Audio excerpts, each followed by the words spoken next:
Okei, toinen. Joo. Minkä takia blondilla yöpöydällä 2 vesilasia, 1 täysi ja 1 tyhjä? No. Jos se herää yöllä eikä sillä olekaan jano. Et sä Dorka tosiaan usko. Älä hei. Jotta koko maailma saisi tietää.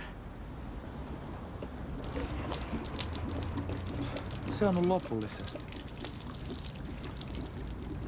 Toi on bensa.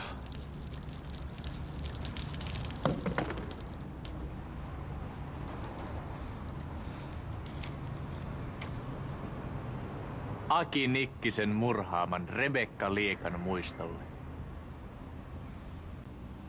Älä tuu yhtään lähemmäs. Okei. Mutta harkitse tarkkaan ennen kuin teet mitään. Tää on mun ainoa vaihtoehto saada ihmiset ymmärtämään, mikä vääryys on tapahtunut. Okei, hyvä on. Anna palaa. Aki, mitä sä nyt?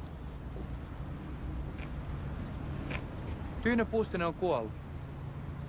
Se ei tuu takaisin, vaikka sä polttaisit koko kaupan. Ilman sua Tyyne olisi vielä elossa. Mä toivon ihan yhtä paljon kuin sinäkin, että Tyyne Puustinen eläisi. Mutta meidän toiveet ei herätä sitä henkiä. Pane pois ne tulitimet. Älä yritä yhtään mitään.